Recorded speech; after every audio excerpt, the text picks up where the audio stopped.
So let's get this straight. Of course, we know there's an epidemic between running back underpayment. And recently, Johnathan Taylor's had contractual disputes over resigning. Especially, we had false allegations over his injury history with the Indianapolis Colts after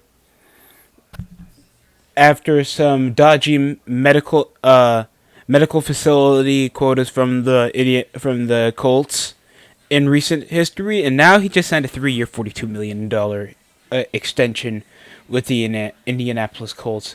Kareem Hunt's was around what, a year, 1.35 million. All pro rusher Josh Jacobs, running back for the Raiders, just 2 months ago signed a 1 year, $11 million contract extension. Saquon Barkley got franchise tagged.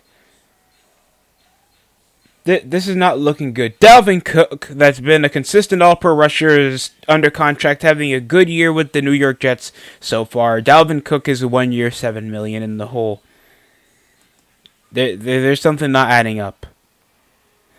And Johnathan Taylor's like in his third season or second season. Marlon Mack. He was a good rusher for the Indianapolis Colts before they got Johnathan Taylor. Return of the Mac. Kenyon Drake.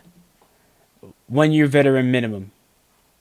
You can go over the re-signings for recent halfbacks around the free agency. What the hell? Did it even take so long over contractual disputes? This took longer than Saquon Barkley to know if he even wanted to still ride with the Giants or not. And now he's out for possibly majority over in the season until they come back over to pay him. Over the franchise tag. And they took it as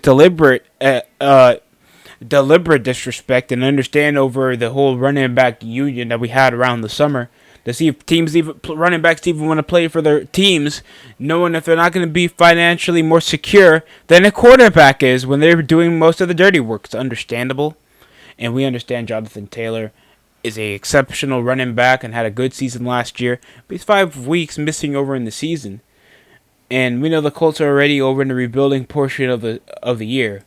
So it's going to be a bit questionable to see if he's going to even be playing over in the same level. I think that's my question for what's ever going to happen involving next season. Knowing like how many players were franchise tagged in the skills position, and it's Jacobs, Barkley, and Tony Pollard. And this was March of 2013 until they probably got to give him an extension deal. And the Cowboys are starting at least the second best winning record over in the NFC East right now with him as the starting rusher. So that's just out of the quotum. And I think only the highest paid halfback right now is still Christian McCaffrey. So that's just depicting on how much either franchisers are trying to lowball you or how much hardball you got to even get what you deserve, unless when you're Johnathan Taylor. And I really wouldn't mind the Colts out of this desperation re-signing, knowing they have depth issues in their roster. If you guys haven't seen them, it's pretty bad. So I can understand why the Colts had to re-sign Johnathan Taylor. Because I think their leading rushers to quarterback out of Anthony Richardson. Zach Moss has been exceptional. Especially, he seems to be a good not a good receiving rusher. He's obviously consistent around the red zone, though. Picks up around at least 3.3 carries per game, and the Colts are pretty much over in the bottom of the record sheet behind the Jaguars. Actually, the Colts are leading while everybody in the AFC South is sub 500. But I think they're the only team next over to the Titans to pick over a win. But now all of them are sub 500. That might change for majority of teams. So That's at least over on the plus side that we have some parity with both South divisions, except if you're the Carolina Panthers. But what can you do with a rookie quarterback in both franchises?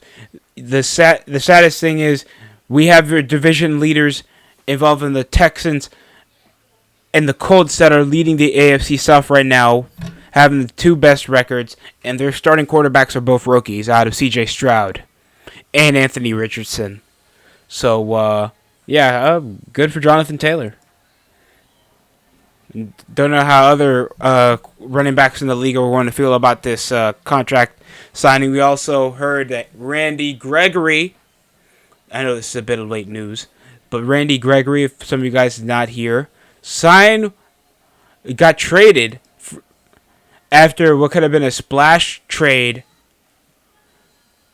turned into an immediate tax break, so he can just sign over with a contender out of trying to be a splash signing over on their midfield in the linebacking position to just immediately get traded over to the San Francisco 49ers for a 7th round pick.